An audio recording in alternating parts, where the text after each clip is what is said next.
سلامونه قدرمنو، زه خالد خان مومند یم. تاسو ګورئ سنو پښتونخوا. دا وخت د پېښور قیوم سپورټس کمپلیکس کې موجود یم. په قطر کې عالمي د فوټبال ورلډ کپ شروع شوی دی. د ډیرو خلکو په ذهنونو کې دا سوال دی چې پاکستان په دغه ورلډ کپ کې ولې برخه نه ده اخیستې، یا د پاکستان څومره کردار دی په دغه ورلډ کپ کې. په دې اړه نن موږ تاسو سره خبرې اترې کوو. پاکستان ورلډ کپ لپاره څه کړي دي او د پاکستان فوټبال ټیم چې کوم دی هغه د ورلډ کپ حصه ولې نه ده جوړه شوې.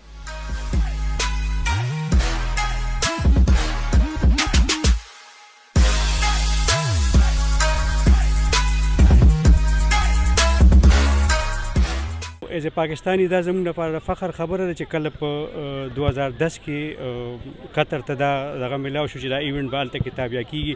د هغې نه پس چې هغې کومې تیاریانې شروع کړو نو هغې کې چې څونه مزدور لګېدلي تقریبا 1.5 لاک، نو هغه ټول پاکستانیانو، لکه دی کې د پاکستان هغه وینه او خوله شامله ده او دې دوران تقریبا 800 مزدوران پکې په حکم رسېدلي دي. او دې نه علاوه چې دغه ځای څونه سیکیورټي ده نو هغه مطلب دا هم زموږ لپاره فخر خبره چې تقریبا 3.5 چې سیکیورټي اهلکار دي نو هغه د پاک فوج دي. د هغې دستې هلته کې هغه سیکیورټي لکه دا لوی ایونټ چې دې وخت کې هغې لکه 32 ټیمونه پکې شامل دي. د هغې ټولو سیکیورټي سره هغه د پاکستان په ذمه ده.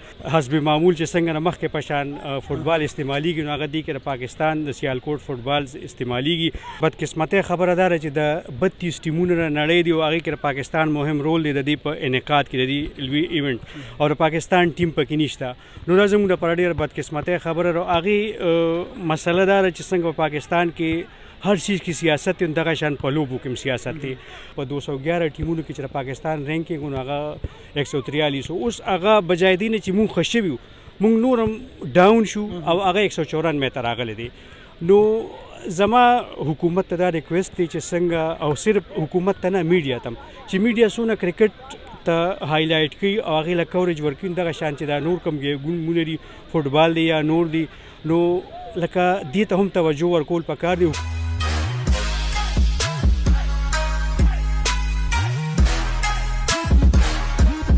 زه د پاکستان نېشنل ټیم ایکس کیپټن یم او پاکستان نېشنل ټیم کوچ پاتې شوی یم او ایشین ریکارډ هولډر یم. فاسترین ګول مې کړی دی اگینسټ سریلنکا باندې.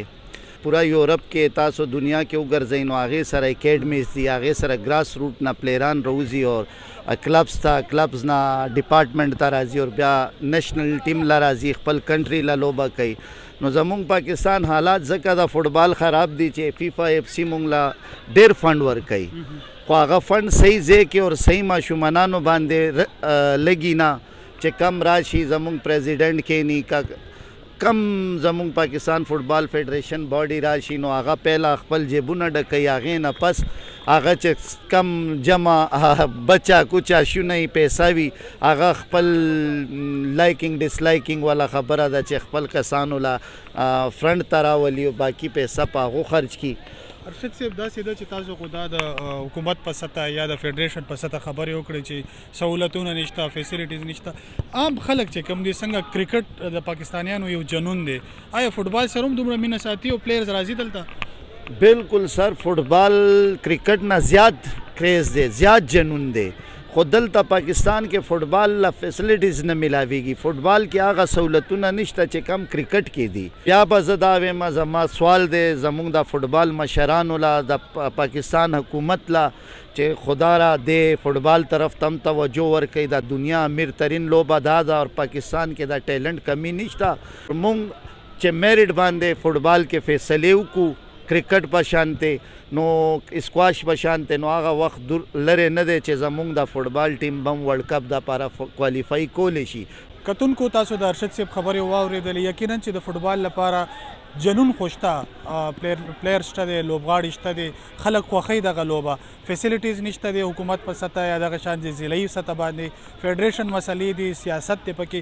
خدای دې وکړي چې دغه مسلې ټولې هوارې شي او د کرکټ په شان پاکستان په فوټبال ورلډ کپ کې هم برخه اخلي. همدې سره موږ له اجازت راکوي. د الله په امان.